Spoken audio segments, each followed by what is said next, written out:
الله أكبر الله أكبر.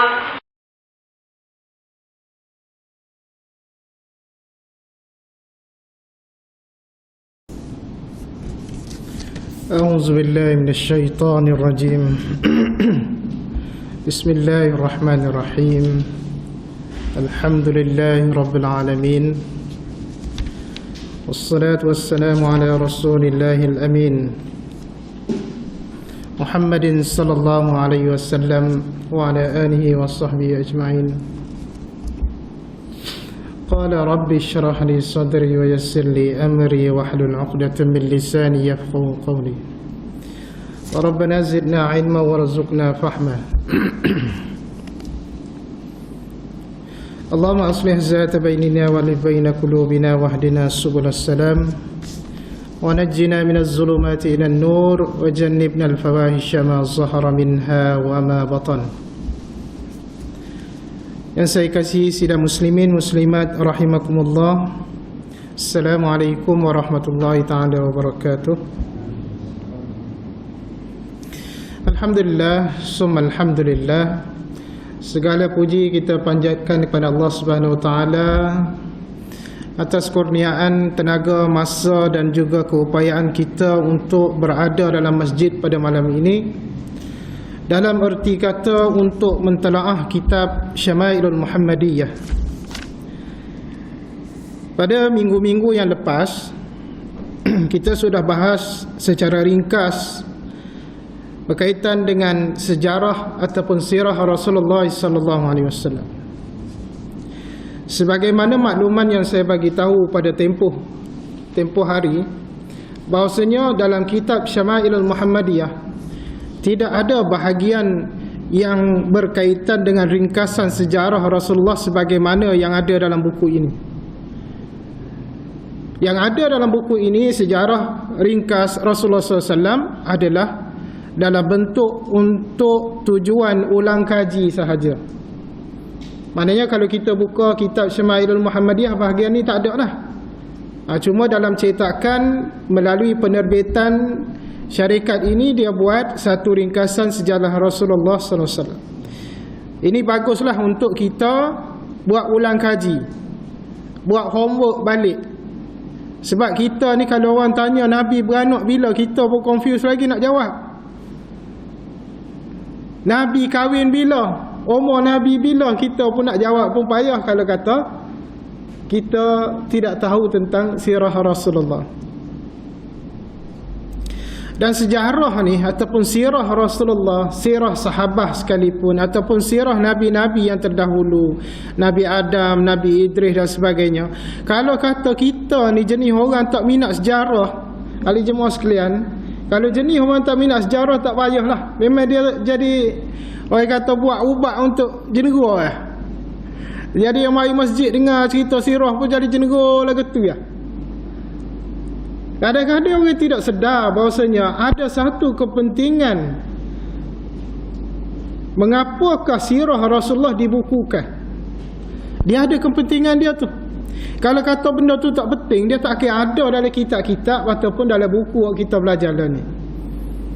Paling tidak, kalau kita belajar sirah ni, paling tidak, paling kurang sekalipun, kita akan dapat mengetahui sesuatu perkara itu sama ada betul, benar ataupun sahih berkaitan dengan satu-satu peristiwa.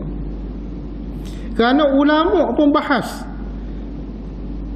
kelahiran Nabi berapa hari bulan. Setengah ulama kata tarikh sekian, setengah ulama pun kata tarikh sekian. Kenapa ada percanggahan pendapat? Kerana masing-masing mempunyai bukti yang kukuh.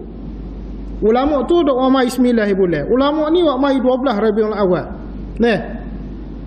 Sebagaimana yang saya ceritakan pada 2 minggu yang lepas, pendapat yang paling sahih berkaitan tarikh kelahiran Nabi berbanding dengan pendapat yang popular, dia lain. Saya ulang semula, hari itu dah bagi tahu dah, antara yang popular dengan yang sahih. Yang sahih ni, yang ada kita kata bukti, yang ada dari segi kronologi dia tu kukuh, rentetan jalan cerita dia tu kokoh. Berbanding dengan yang popular, kadang-kadang hujah dia lemah. tetapi dia tersebar pada peringkat awal dan diterima guna pakai. Yang sahih tarikh kelahiran Rasulullah SAW adalah pada 9 Rabiul Awal. 12 Rabiul Awal sebagaimana yang didakwa itu lebih tepat kalau kita nak kata tarikh kewafatan Rasulullah SAW. Sebab tu setengah orang kata hak pegang dengan hujah 9 bulan tu, dia kata khabar kodok pupuk hodok sambut 12 Rabiul Awal tu kata sebagai tarikh kelahiran Nabi, sebenarnya duk sambut tarikh kewafatan Nabi. Jadi benda ni kita ayat awal-awal disclaimer bahawasanya ada hujah, ada pandangan masing-masing. Kalau ahli jemaah nak pegang dengan 12 Rabiul Awal, peganglah, tapi kena tahu hujah dia. Kalau kata 9 bulan, kena tahu hujah dia juga. Kemudian kita bahas sampai pada muka surat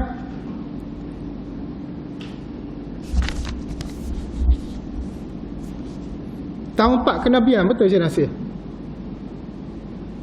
Oh bukan? Umur Nabi 44 tahun. Betul? Situ dah. Kenabian itu berapa tahun ke berapa? 40 tahun dia. Kita habis 40 tahun hari itu. Jadi hari ini kita masuk pada tahun 4 kenabian ataupun pada umur Rasulullah SAW 44 tahun.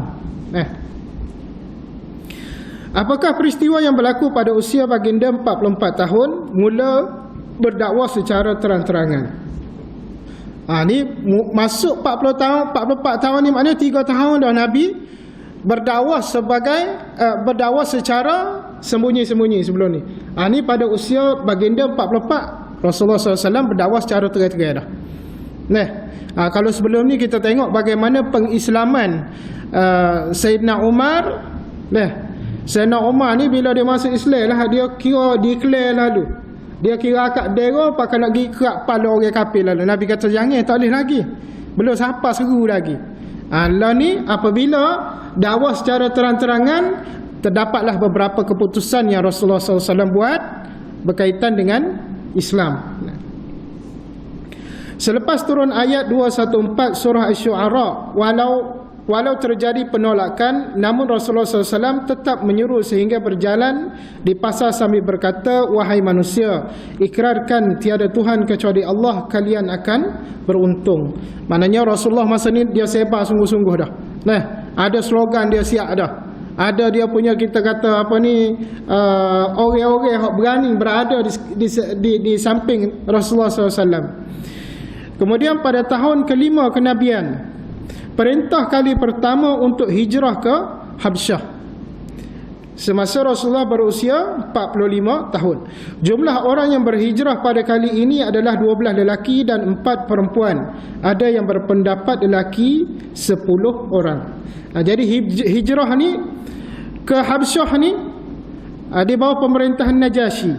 Kerana apa? Kerana selepas Rasulullah berdakwah secara terang-terangan, ada sedikit tekanan daripada pokok kaum Quraisy. Rasulullah nak selamatkan sebahagian pengikut dia, Rasulullah kata pergi hijrah di Habsyah. Dan Habsyah pada masa itu di bawah pemerintahan Raja Najasyi. Raja Najasyi ini adalah seorang raja yang menganut agama Kristian, Masihi ataupun Nasrani, samalah maksud dia. Kemudian pada tahun ke-6 kenabian, perintah kali kedua untuk hijrah ke Habasyah, baginda Rasulullah berusia 46 tahun. Jumlah orang yang berhijrah pada kali ini adalah 83 lelaki dan 18 perempuan.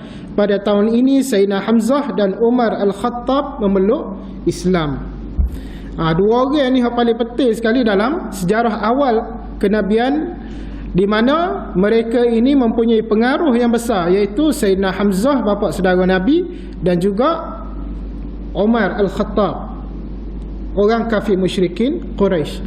Mereka ini dua orang ni mempengaruhi masyarakat Mekah dari segi keberanian dan juga kita kata sifat samsing dia. Jadi Umar ni terkenal dengan samsing. Sebelum dia masuk Islam, bila mana Abu Jahal pergi seksa saja orang Islam, Dia pergi ambil pisau apa pedal dia pergi tanya atas perut orang tu pula. Dan dia ni Umar Al-Khattab dengan Abu Jahal ni dia sign dua orang rapat. Mana-mana tempat pun dia pergi sekali. Kemudian Sayyidina Hamzah pula terkenal dengan keberanian dan kekuatan dia. Diceritakan kalau kata Sayyidina Hamzah dengan Umar ni, kalau dia keluar berburu, maka buruan dia adalah singa. Dia buru singa, dia akak singa tok sebelah ni, pedai sebelah ni, naik kuda. Dan dalam satu riwayat pula kata kaki Sayyidina Umar ni, bila mana dia naik kuda tu, kaki dia boleh pinjak rapat atas tanah. Raya awi tinggi tak tinggi. Nah, kita naik kuda padi tak lepas lagi. Nah, Sayyidina Umar ni dia punya jisim, tubuh dia, fizikal dia tu memang besar. Nah. Seterusnya pada tahun 7 kenabian, umur baginda 47 tahun, Rasulullah SAW diboikot di lembah Abi Talib. Pemboikotan ini berlangsung selama 3 tahun. Boikot. Dah kita guna istilah boikot ni. Beberapa tahun yang dulu kita guna istilah boikot ni, kita boikot apa? Kita boikot produk Israel, kita boikot produk Amerika, kita boikot McDonald. Oh, masa tu McDonald lalu ya. Lalu deh. Kape, tubik lalu. Tapi tak des tahun, tak ada 3 bulan McDonald tu. Acah gila lalu wakak cik ye. Amba rasa kalau hot take away tu tak kurang pada 5 buah kereta duk beratur. Tu pun nak buka di depan pejabat amba tu. Di Kubekhia tu betul-betul depan atas sikit pada hospital ni, alik ni alik ke stesen bah. Stesen bah tu baru naik. Nak buka dah tak lama lagi. McDonald juga. Kita menggunakan sentimen kononnya nak memboikot produk Israel, produk Amerika dan sebagainya tanpa ada ilmu. Ikut air raya, boikot kita pun boikot. Tak beli habis Colgate, tak beli. Gapo lagi semua produk-produk hak mana keluar dari Amerika tak beli. Itu salah sebenarnya. Bukan cara tu nak boikot. Dalam keadaan lain ni. Dia tak jatuh nego popok dia bom Malaysia ni tak ambil produk dia tak mati ya. Hak hakikatnya kita tengok lah ni, betapa banyak kile-kile dia ada di Malaysia, dia cuba nak pindah, nak tubik pada Malaysia ada. Jangan main. Salah popok dia ni tubik pada Malaysia, cari kile lain, selok Malaysia. Toyota tak ada dah Malaysia. Toyota pindah pergi ke di Indonesia. Nissan pergi naik apa ni di Thailand dah. Sony muju ada lagi Sony harap ke Jepun tapi share-nya mereka apa pergi share dari tu. Bermaksud kalau kita nak boikot, kita kena ada satu dasar, iaitu ilmu. Kena tengok betul-betul mampu ke tak kita nak boikot benda tu. Lebih lagi kalau produk makanan, kenanya tak beli ubat gigi Colgate mampu kita. Anak boikot. Pada zaman Rasulullah SAW, puak-puak Quraisy dah boikot Nabi ni, boikot cara makan, minum, nego ke apa tak boleh langsung. Selisih sikit dengan orang Islam tak boleh. Mana kena tunjuk satu gap, satu jurang antara orang Islam dengan orang kafir musyrikin. Sampai tahap tu lah. Dan ada di kalangan orang kafir musyrikin, Allahumma salli ala Muhammad, Hisham bin Gapam tak ingat dah. Dia ni kafir musyrikin tapi dia tengok orang Islam ni dia berasa nyanyo. Dia kata Allah susahnya orang Islam nak makan, payah minum, payah nak menego, tak boleh duit, tak masuk anak ada deh. Bini gapo semua nak urus lah ke mana. Dia pergi ambil sebahagian makanan, sebahagian duit hak ada dalam simpanan dia dengan saing-saing dia collect. Dia kata mai kita pergi ke popok orang Islam ni. Sehingga ke dia pun dimasukkan dalam senara orang yang akan diboikot oleh popok kafir musyrikin Quraisy. Sampai tahap tu lah. Jadi Nabi ni bila kena boikot ni memang down. 3 tahun direct boikot. Nak nego pun tak boleh. Masuk ke mana duit? Sekitar tahun 2014 ke 2015 itu, ada satu peristiwa pemboikotan ke atas satu negara Arab di negara Teluk, iaitu negara Qatar. Ini satu fakta tak silap 2014 ke 2015. PBB bawah Amerika dia nak buat sekatan ekonomi ke atas negara Qatar. Kemudian Presiden Qatar dia buat satu kenyataan Amerika tarik balik dalam masa seminggu, tarik balik. Hak kata nak boikot tadi, hak nak buat sekatan ekonomi, tarik balik. Apa dia kenyataan dia? Dia kata kalau Amerika betul-betul nak boikot, nak buat sekatan ekonomi ke atas negara kota, negara dia ni, dia kata dia tidak bimbang. Sebab dia ada hampir 30,000 orang yang berstatus billionaire hak ada di negara Qatar dan di serata dunia. Jadi dia kata dengan adanya jumlah 30,000 billionaire ni, negara dia boleh hidup berpuluh-puluh tahun. Pada dengan pokok ni yang sumbangkan sikit sore. Jadi kalau Amerika nak boikot per 2 tahun 3 tahun lah. Tak lepas seminggu Amerika tarik balik boikot. Sini kita nak apabila Islam berkuasa sama ada segi ekonomi, segi keuangan, lebih-lebih lagi dari segi ilmu. Amerika dia takut, Yahudi takut. Sebab tu ada satu kata-kata hikmah daripada Allah SWT. Syekh Jamaluddin Al-Afghani kalau tak silap. Ataupun Hasan Al-Banna, melupa dah. Dia kata nombor 1, dia kata kana al-arabu qad ittafaku ala alla tattafiqu. Ini pepatah dia. Dia kata orang Arab ni sebenarnya dia sudah pakat di kalangan puak-puak Arab dia ni untuk tidak berpakat. Hak tu memang dia punya disiplin dia dah. Mana Arab ni dia tak akan pakat molek puak dia. Dia akan baloh. Dan satu lagi dia kata dalam bahasa Melayu mudahnya, dia kata kalau puak-puak Arab seramai yang ada ni, sama ada daripada negara Teluk ataupun di utara Afrika, contohnya Algeria ke, Tunisia ke, Mesir ke, kalau puak-puak ni gi jetik atas batai hidung orang Israel tu, seorang mai jetik, seorang pula mai jetik, habis so negara puak-puak Arab ni mati gitu ya hak Israel tadi. Maknanya kalaulah kita berpakat hanya melalui jetik batai hidung, Israel boleh mati dah. Tapi kerana apa? Kerana alla tattafiqu. Mereka ni tak boleh nak berpakat. Sebab tu kalau kita tengok Syria apa boleh perang dia, Lebanon apa boleh perang. Kadang apa dia punya connection dia pun tak kuat. Lah kali Mesir hak baik dengan siapa? Kalau kita tengok dari segi sektor ekonomi dia, hak tubik masuk dari segi import ekspor dengan Israel. Jordan dengan Israel. Kalau pergi ke Jordan, nak boleh channel Israel tu mudah, attack tu boleh channel Israel lalu, channel TV dia. Dan hampir, bukan kata kesemualah, hampir tempat perniagaan orang Israel boleh menguasai, terutama di Mesir dan juga di Jordan. Kenapa? Kerana orang Israel tahu pintu Mesir dengan pintu Jordan adalah akses utama kalau orang Islam nak masuk serang Israel. Jadi dia buat siap-siap. Maknanya dia suruh orang Israel pergi duduk ramalah di sepadan-sepadan tu. Sebab tu General As-Sisi ni presiden Mesir hotlah ni, kalau cek dari segi silsilah dia, datuk dia adalah berbangsa Yahudi. Nauzubillah. Ada orang Islam molek-molek dah, dia mau pergi perebuh, dia mau pergi jatuh pun dalam penjara lah, kali mati dalam penjara. Dia mengakak balik hak jenis kafir dah. Hak jenis tidak betul dengan agama. Jadi proses pemboikotan ni berlaku selama 3 tahun. Selepas 3 tahun itulah Rasulullah SAW mendapat kesedihan yang bertalu-talu lagi. Lagi banyak peristiwa-peristiwa kesedihan, antaranya pada usia baginda 50 tahun, iaitu tahun 10 kenabian, Abu Talib dan Khadijah meninggal dunia. Abu Talib pak saudara, Khadijah bini. Pak saudara hak selama ni hak beri support, hak beri sokongan kepada Nabi Muhammad sallallahu alaihi wasallam. Maknanya Abu Talib ni selama mana dia ada, dia kata Muhammad, kalau mu nak berdakwah lah, aku ada duduk belakang. Walaupun dia tak masuk Islam, dia kata aku beri lesen kamu. Maknanya boleh permit besar lah. Ibarat kita kalau orang dabel dalam kampung dia kata Allah lah, dia mau nak gitar siapa pun gitar lah. Kawin, pakai nama kawin lah. Gitu.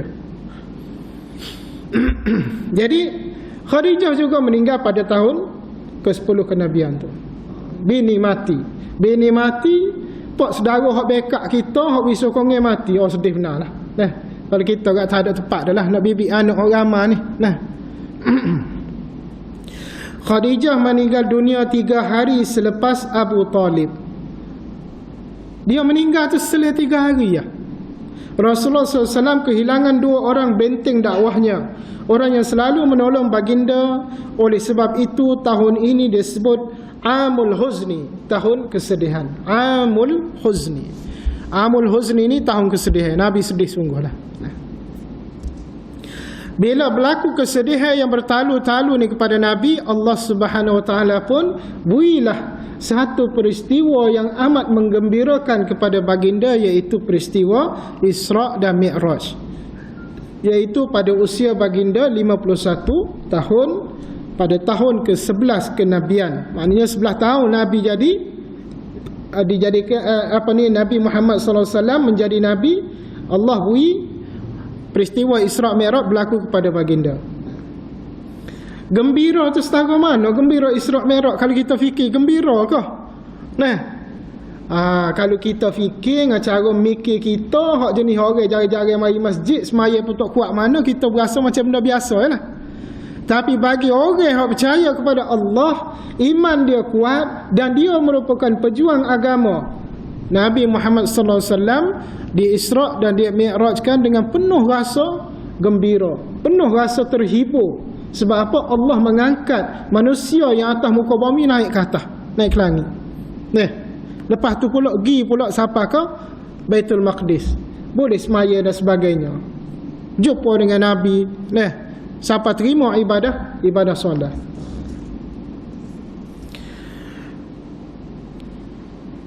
Selepas kematian Khadijah dan Abu Talib, penolakan kaum Taif, penindasan kaum Quraisy, seolah-olah Allah ingin menghiburkan baginda dengan Isra' Mi'raj.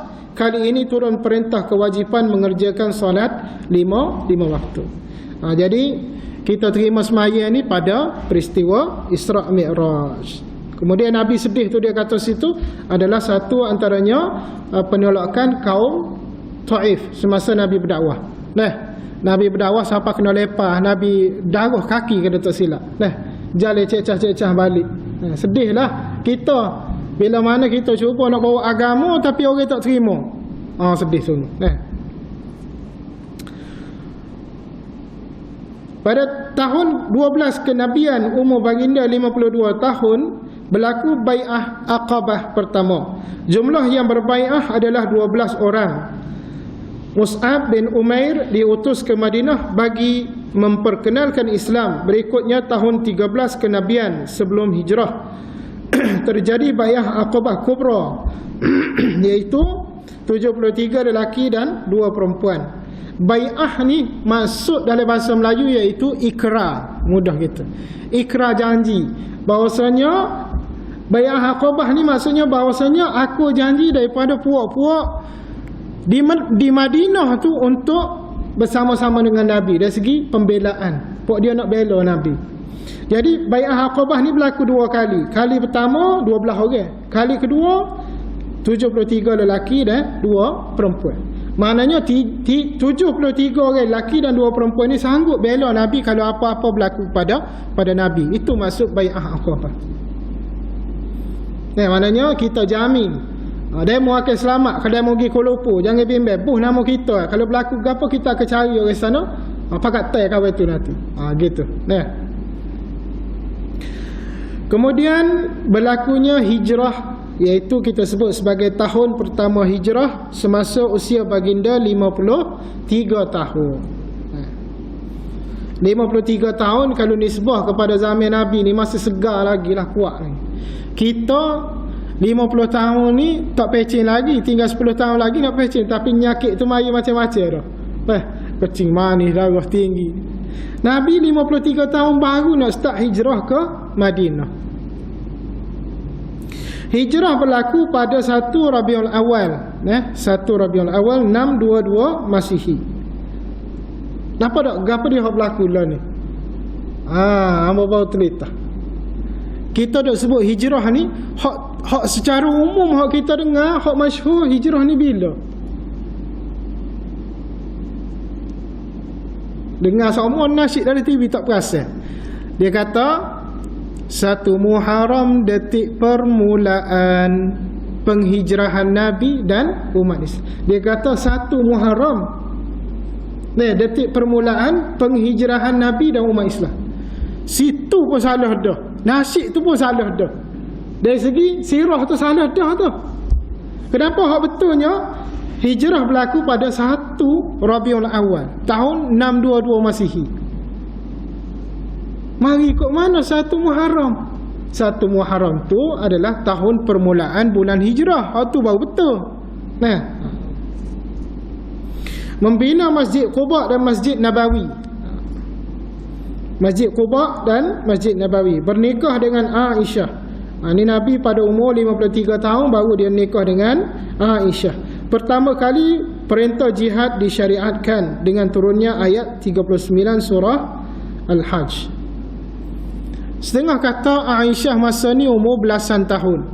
Nah, sama ada usia belasan tahun ataupun usia kurang pada 11 tahun ke 9 tahun ke, dia jauh berbeza zaman Rasulullah dengan zaman sekarang. Dia tak boleh nak letak serupa. Dia tak boleh. Setengah orang hak feminis, dia claim diri dia ni lebih kepada memihak kepada hak-hak kewanitaan, hak-hak orang perempuan. Dia kata Nabi ni zalim. Wak nyanyo ke budak nikah dengan Aisyah umur 11 tahun, 12 tahun wak bini dah. Nah, setengah orang hak nak ni lah membela hak wanita. Ni salah. Dia 11 tahun ke 12 tahun ke pada zaman Nabi dengan 12 tahun zaman lah ni jauh beza.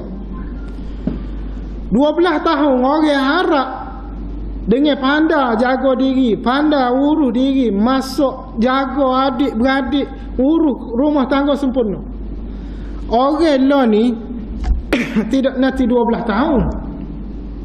20 tahun pun tak tentu boleh masuk gapo dak lagi. Jadi kalau ada orang berhujah kata Nabi wak nyanyo ke Aisyah nikah masa muda, itu satu fitnah yang cukup besar. Kerana tidak sama usia nak dibanding hak lah dengan hak dulu.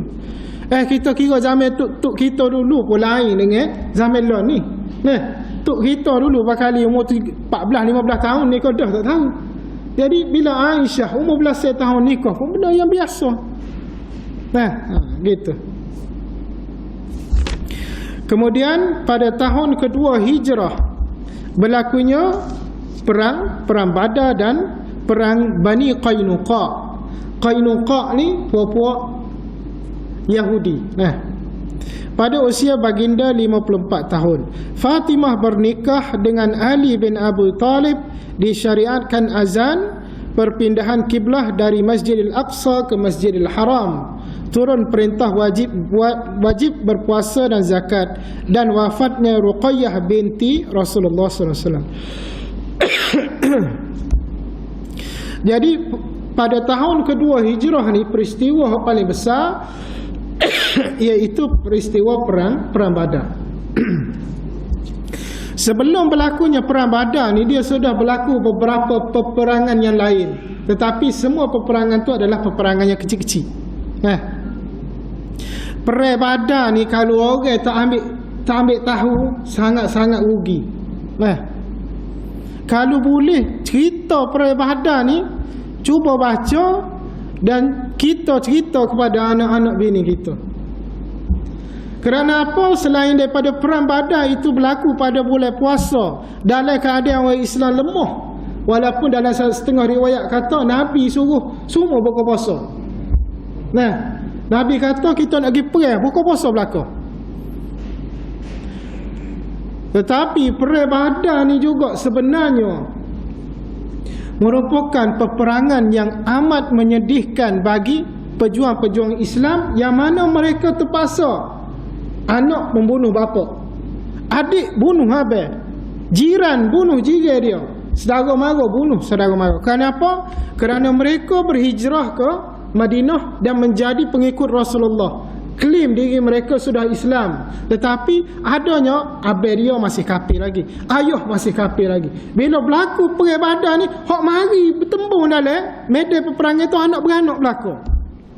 Hak sini paling menyedihkan. Dia banyaklah diceritakan siapa tahap kerana nak tegakkan agama ni. Kahwin tu tak si bunuh, dia mari kata tak apa, dia waris aku bunuh. Dia kerak kepala.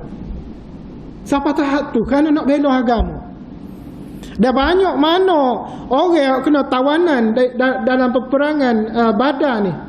Lebih kurang dari 70 orang. Abu Bakar declare, Abu Bakar kata ginilah, 70 orang ni kita guna pakar ilmu yang dia ada, suruh dia ajar anak-anak Islam kita di Madinah supaya boleh ngaji, boleh baca. Dalam satu ketika berjalanlah proses ngajar apa semua, tiba-tiba Umar pun mari. Umar kata kepada ya Rasulullah, demo ni mari masuk ke medan perang semata-mata nak bunuh kita. Apa yang kita nak suruh dia ajar anak-anak kita? Ini kata satu tindakan yang tidak sesuai, tidak berbaloi. Kemudian keesokan hari Rasulullah berkata, betul Umar apa kamu kata, kerana semalam Allah Subhanahu Wa Taala turunkan wahyu bahasanya pokok ni kita bunuh belaka. Marilah seorang kerak kepala, lepas seorang kerak kepala, habis semua kerak kepala. Cara bunuh yang paling simple dan juga paling cepat dan tidak menyisihkan adalah tebas kepala. Sebagaimana kita tengok Sayyidina Umar ni betapa kedebelnya dia. Mana dalam satu kes antara pergolakan atau perbalahan antara seorang Yahudi dengan seorang munafik tu. Lepas tu munafik tu duk claim, duk kata dia kata Yahudi ni ngenak ke dia. Jumpa dengan Nabi Muhammad SAW. Nabi Muhammad kata nak pelesah ni, hak ni betul ni. Hak Yahudi ni betul, hak munafik ni salah. Hak munafik ni tak puas hati pergi jumpa pula dengan Abu Bakar. Kecek kirong Abu Bakar, dia kata Abu Bakar ni munafik ni buat nyanyi ke aku lagu-lagu ni. Abu Bakar tanya, menjumpa dah kau dengan Nabi, Nabi royak kan? Dia kata jumpa dah Nabi, Nabi kata munafik ni betul. Dia tak puas hati dengan Abu Bakar, dia pergi jumpa dengan Sayyidina Umar. Ngelah dengan Sayyidina Umar. Dia jumpa Sayyidina Umar, dia kata, wahai Sayyidina Umar, aku tak puas hati ni dengan munafik ni buat nyanyi ke aku ni. Aku jumpa dah, dia kata, dengan Nabi, dengan Abu Bakar. Umar tanya, lagu mana Nabi kata? Dia kata betul dah kahwin ni. Munafik ni betul. Umar masuk dalam asah pedas. Taja-taja molek tubik mari. Mana orang munafik tadi mai? Kerak kepala habis cerita. Sebab apa? Kaedah dia, orang yang tak puas hati dengan Nabi, orang tak puas hati dengan Abu Bakar, dia tak akan puas hati selama-lamanya. Itulah tindakan paling, kita kata paling ekstrim, paling kata membela agama. Jadi dalam perang Badar ni, bila mana tawanan itu dibunuh semua, dan juga kalau kita tengok pula apa ni, agama Islam lepas pada tu seolah-olah ada kekuatan dia, kerana kemenangan berpihak kepada Islam dalam keadaan, dalam kuantiti pejuang-pejuang Islam amat sedikit dan juga kelengkapan yang amat minimal. Hanya ada lebih kurang 313, setengah riwayat kata 315, ada 319. Kafir Quraisy tu hampir 1000, ada kata 900 lebih. Kalau ikut ratio kita banding so lawan 3. Kalau on paper so lawan 3 ni memang kalah lah. Dah lah dengan 2 ekor hak ada kuda, selebihnya ada unta. Sedangkan kelengkapan yang ada pada kafir musyrikin dengan kuda, dengan unta apa semua.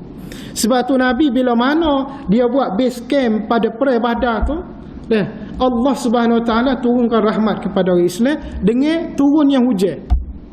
Turun hujan, boleh minum air, boleh gapo, boleh mandi, segar orang Islam, dan Allah menidurkan jadi semua jenera pada malam tu sebelum nak perang pagi esok. Jenera tidur kenyang belaka. Kecuali Rasulullah SAW yang tak tidur. Lepas pada tu bangun pagi esok dengan keadaan segar, perang mesti benar alik Islam. Kenapa? Puak-puak kafir Quraisy malam tu dia tak tidur.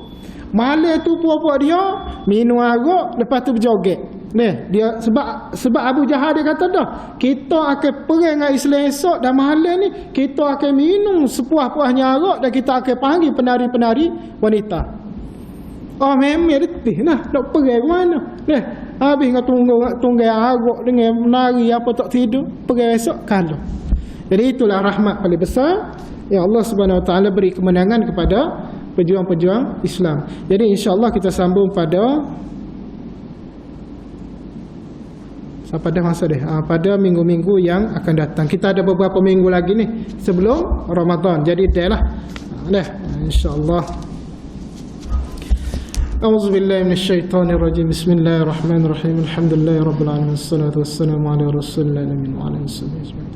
اللهم اجعل جمعنا هذا جمعا مرحوما، تفرقنا من بعده تفرقا معصوما. ربنا آتنا في الدنيا حسنة وفي الآخرة حسنة وقنا عذاب النار. صلى الله على محمد وعلى آله وصحبه وسلم. الحمد لله رب العالمين.